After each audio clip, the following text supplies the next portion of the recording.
Hello मेरे प्यारे बच्चों। आई होप कि आप सभी बहुत अच्छे होंगे, आपकी स्टडी भी बहुत अच्छी चल रही होगी। मैं रामरूप सर, सफलता कोचिंग क्लासेस लाहौर से आपके लिए 10th साइंस का चैप्टर 7 का लेक्चर 1 लेकर आया हूं। इससे पहले कुछ समय के लिए वीडियो अपलोड नहीं हो पा रहा था।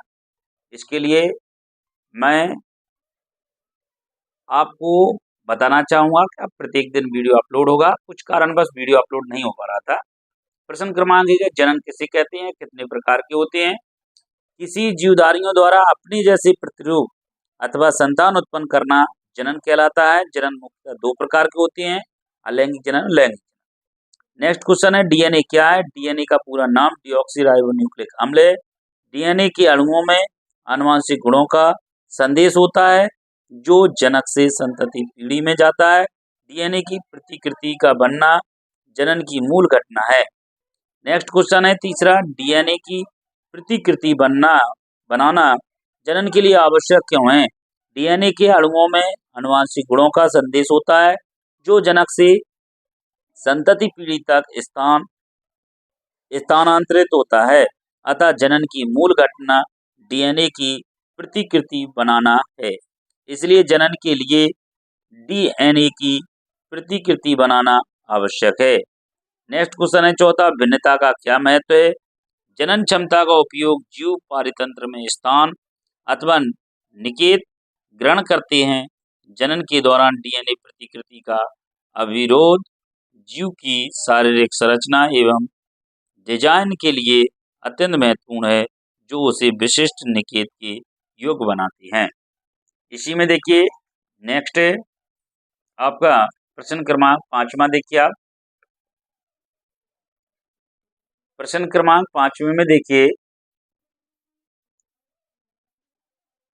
प्रश्न क्रमांक 5वें में क्वेश्चन है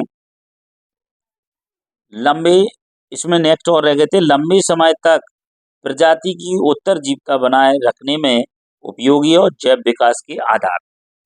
यहाँ से देखिए आप आपका अलैंगिक जनन किसे कहती है, यह कितने प्रकार का होता है। इस प्रकार के जनन में केवल एक ही जीव संतान उत्पन्न कर सकता है। इस प्रकार के जनन एक कोशिकीय जीव कुछ प्राणियों तथा पादपों में पाया जाता है।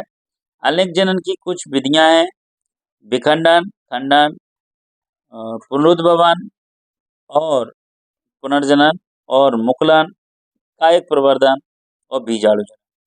नेक्स्ट क्वेश्चन है, विखंडन किसे कहते हैं। अलैंगिक जनन की वह विधि जिसमें एक जीव टुकड़ों में टूटकर नए जीवों का निर्माण करता है, विखंडन कहलाती है। यह 2 प्रकार की होती है, द्विविखंडन और बहुविखंडन। द्विविखंडन कुछ एक कोश की जीव जैसे अमीबा, पैरामीशियम आदि में कोशिका 2 भागों में बढ़ जाती है, प्रत्येक भाग नए जीव का निर्माण कर लेती है। इस प्रक्रिया को द्विखंडन कहते हैं। बहुखंडन कुछ एक कोश की जीवों में एक कोशिका अनेक संतति कोशिकाओं में एक साथ विभाजित हो जाती है अथवा अनेक नए जीवों को उत्पन्न करती है। यह प्रक्रिया बहुविखंडन कहलाती है। नेक्स्ट इसी में देखिए आप प्रश्न क्रमांक 7वां। प्रश्न क्रमांक 7वें में देखिए आप पुनरुद्भवन। पुनरुद्भवन या पुनर्जनन किसे कहते हैं। हाइड्रा तथा प्लेनेरिया जैसे सरल प्राणी को यदि कई टुकड़ों में काट दिया जाता है तो प्रत्येक टुकड़ा विकसित होकर पूर्ण जीव का निर्माण कर देता है। यह पुनरुद्भवन कहलाता है।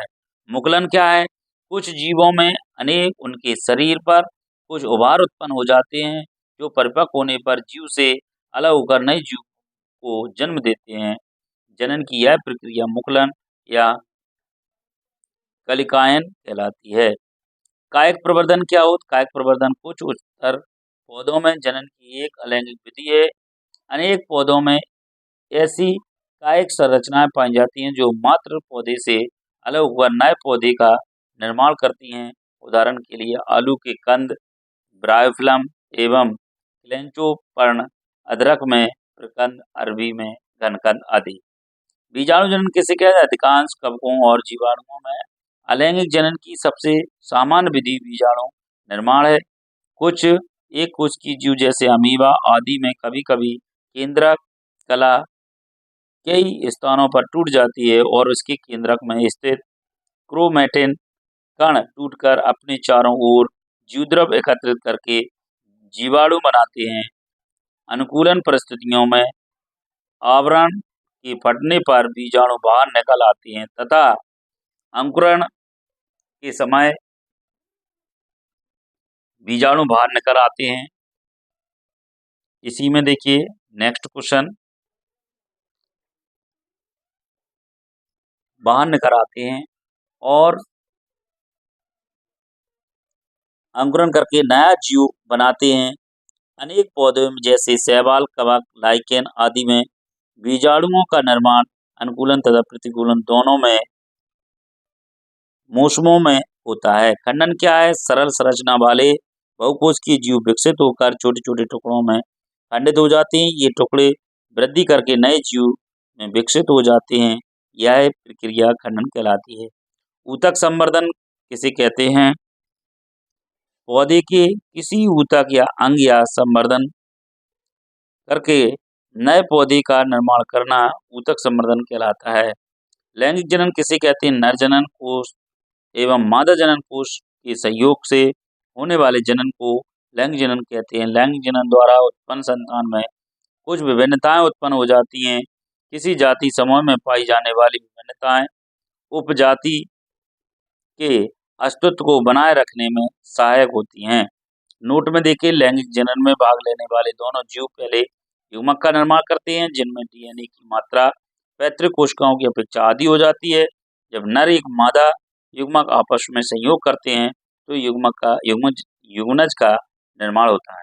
आशा करता हूँ यदि आपको ये वीडियो अच्छा लगे तो लाइक सब्सक्राइब जरूर करें, अधिक से अधिक शेयर करें।